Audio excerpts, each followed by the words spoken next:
नमस्कार, आप देख रहे हैं नैतिक भारत न्यूज, वो मंच जहां जनहित, सच्चाई और सवालों को सबसे पहले जगह मिलती है। मैं हूं साक्षी और अब शुरुआत करते हैं इस वक्त की सबसे बड़ी और अहम खबरों के साथ। भाजपा प्रदेश अध्यक्ष किरण सिंह देव एवं कैबिनेट मंत्री केदार कश्यप ने दी केंद्रीय बजट पर पत्र वार्ता। भाजपा जिला कार्यालय में रविवार को भाजपा प्रदेश अध्यक्ष किरण सिंह देव एवं कैबिनेट मंत्री केदार कश्यप ने पत्र वार्ता को संबोधित किया।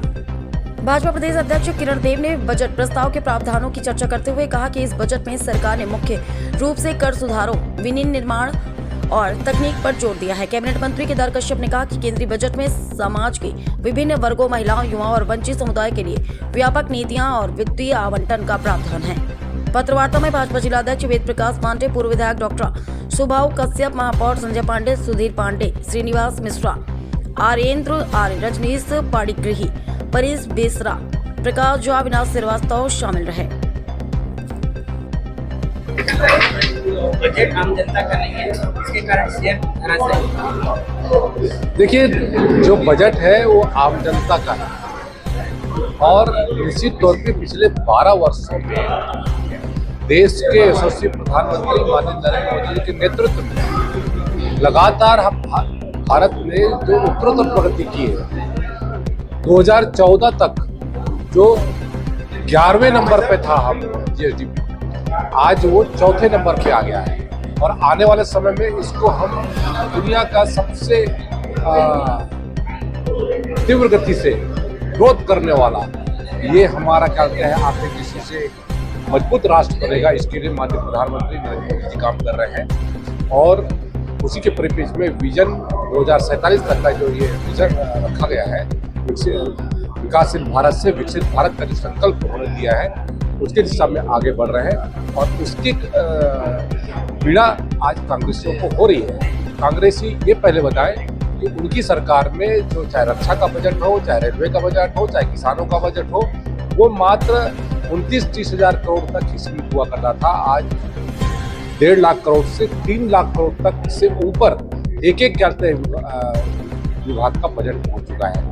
कहीं ना कहीं से आर्थिक दृष्टि से मजबूत कराने में हमारे देश के प्रधानमंत्री जी लगातार काम कर रहे हैं। माननीय हमारे वित्त मंत्री जी लगातार 9वीं बार ये रिकॉर्ड बजट प्रस्तुत कर रही है और उनके माध्यम से जो लोगों को सशक्त बनाने की दृष्टि से महिलाओं को, किसानों को, युवाओं को, हर वर्ग को अंतिम छोर तक पहुंचे, इस योजना को क्रियान्वयन बेहतर तरीके से हो, इसके लिए वो प्रयासरत है। हम उनका हृदय से आभार व्यक्त करते हैं। वहीं दूसरी ओर देश की आज़ादी के बाद लंबे समय तक कांग्रेस ने इस देश में राज किया और 50, 60 साल, लेकिन उन्होंने आज भी उनका एक ही नारा है कि हम गरीबी मिटाएंगे, स्वास्थ्य सुविधा देंगे, शिक्षा देंगे, लेकिन जब सरकार में आते हैं तब उनसे दूर दूर का वास्ता नहीं होता, दूर से उनसे कोई नाता नहीं होता, बल्कि उन योजनाओं को बंद करने में प्रमुखता निभाते हैं जिन योजनाओं को, कल्याणकारी योजनाओं को हमारी केंद्र सरकार ने लागू किया था। इसका प्रत्यक्ष उदाहरण है पिछली सरकार में, तो उन्होंने कहते हैं यहाँ पर प्रधानमंत्री आवास बंद कर दिया था। उसी तरीके से उन्होंने कहते हैं जो आयुष्मान भारत योजना है उसको यूनिवर्सल हेल्थ स्कीम लाएंगे कहा था, लेकिन उस समय तो उन लोगों ने कुछ नहीं कहा था और न कर पाए, और बल्कि इन योजनाओं को कैसे बंद किया जाए, कैसे जनता तक इसको रोका जाए, इसके लिए उन्होंने कोशिश की थी। उसका खामियाजा आज भुगत रहे हैं।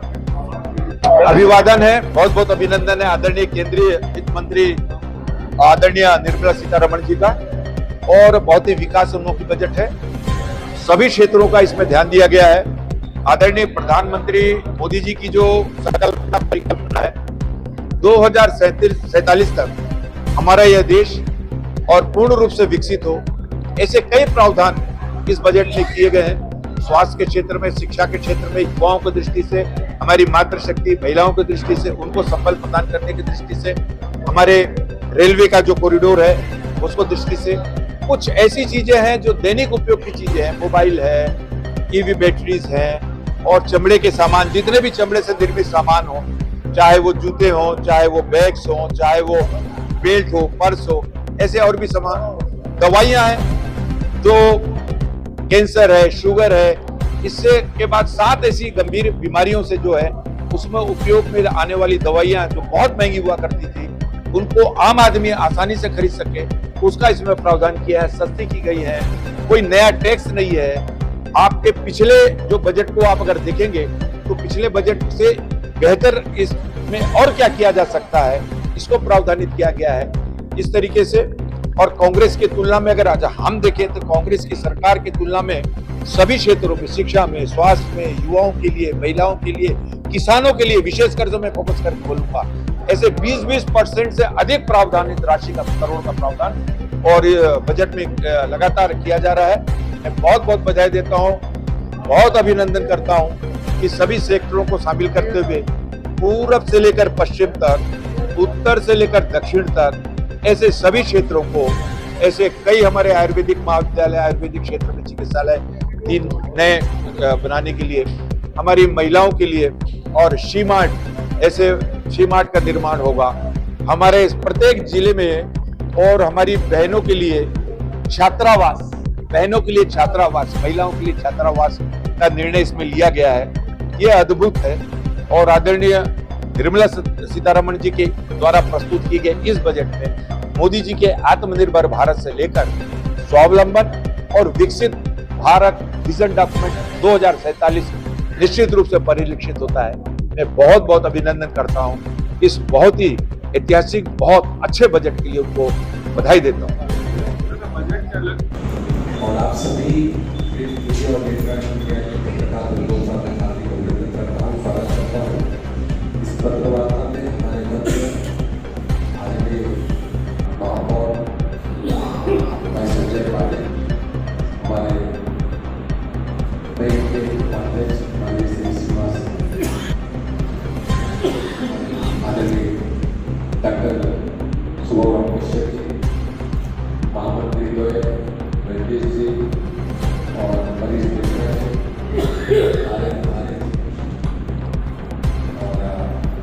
और सभी और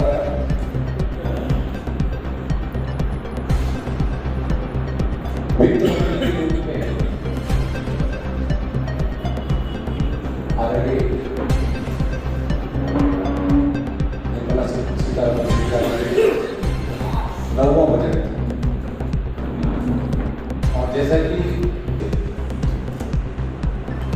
वित्त मंत्री जी ने जो बजट देश को सशक्त करने वाला है, यहाँ की स्वास्थ्य सुविधा, तो ऊपर हमारे उज्ज्वला योजना के तहत लोगों को क्या होते हैं, परिवार को उसका लाभ दिया जाता है। उतना देखिए किस तरीके से कराया गया है, किसी देश से पता करते हैं इस योजना का क्रियान्वयन और बेहतर तरीके से किया जाए, सोच का परिणाम है।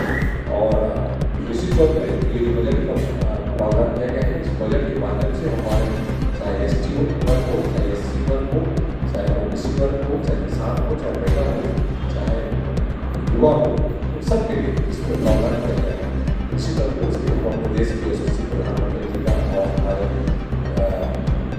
माननीय श्री नरेंद्र मोदी जी का और हमारे देश के वित्त मंत्री आदरणीय सीतारमण जी का धन्यवाद देते हैं। और मैं आगे ज़्यादा कुछ बताते हुए हमारे छत्तीसगढ़ की आज के बजट पर सामान्य मंत्री केदार कश्यप जी ने विषय बिंदुओं को इस प्रेस वार्ता में आप सभी के समक्ष रखा है। हमारे बीच में उपस्थित है सम्मानीय जिलाध्यक्ष जी वेद प्रकाश